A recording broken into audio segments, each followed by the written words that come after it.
Hello, everyone. Welcome to my first podcast about a brief history of the English language. Thank you for joining me today. Hello, and welcome to today's episode of Teacher Nolan's podcast, the podcast where we help you improve your English and explore interesting topics about language, culture, history, and all topics of interest. My name is Nolan, and today we're diving into a topic that affects all of us, the English language and its history. Have you ever wondered where English came from, or why so many people speak it around the world today? Well, stay tuned because over the next few minutes, we're going to explore these questions. Let's start by going way back over 2,700 years ago, around 700 BCE.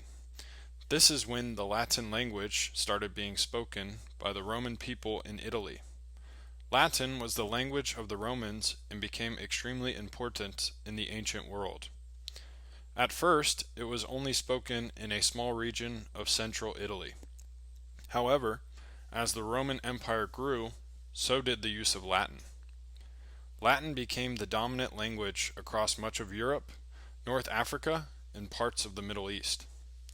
It wasn't just the language of the military and government, it was the language of culture, education, and law. Now, something that is really interesting is that Latin didn't stay exactly the same. Over time, it began to change as it mixed with other local languages and dialects. This is how many modern European languages were born. We call these the Romance languages, and they include French, Spanish, Italian, Portuguese, and Romanian. In fact, if you study these languages today, you'll notice a lot of similar words and structures because they all come from Latin. For example, the word water in Latin is aqua, and today in Spanish it's agua, and in Italian it's aqua. Pretty similar, right? So what does all this have to do with English? Well, when the Roman Empire expanded into what we now call England, Latin was introduced there too. But here's the twist. English didn't just come from Latin. It was also influenced by Germanic languages, especially when the Anglo-Saxons invaded England in the 5th century.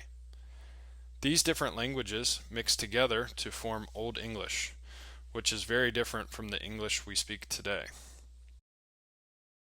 Fast forward a few hundred years, and England took control of America. When the English settlers came to America, they brought the English language with them. But here's where things get interesting. After America became independent in 1776, English in America started to change. It developed its own style, pronunciation, and vocabulary.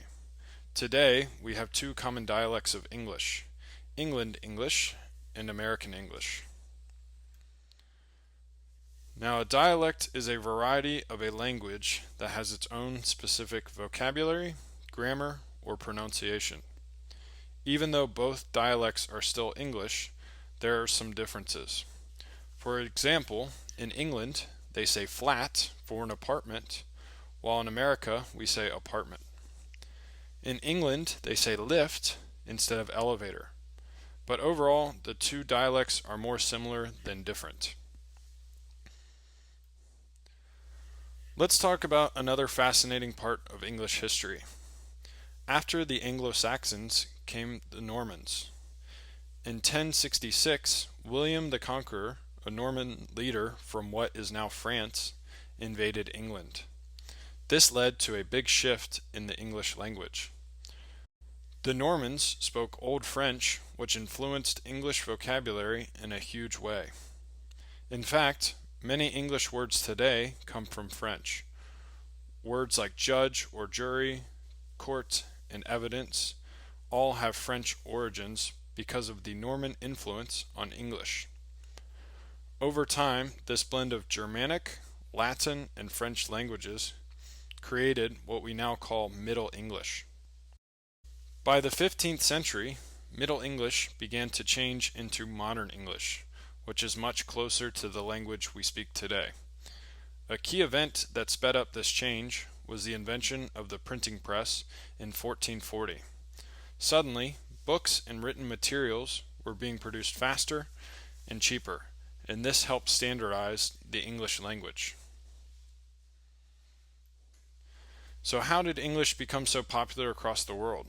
Well, after England and America became global powers, their influence spread English to many parts of the world.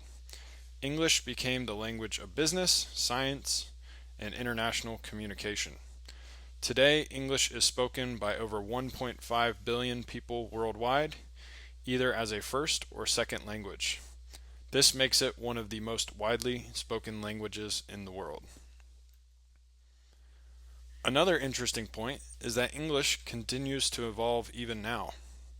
New words are added all the time thanks to technology and globalization. For example, words like selfie, hashtag, and emoji didn't exist 20 years ago, but are now commonly used. That's it for today's podcast. On my Patreon, you will find the provided transcript and comprehension questions associated with today's podcast. If you have any suggestions for future podcast topics, please email me at teachernolan12@gmail.com. See you in the next episode.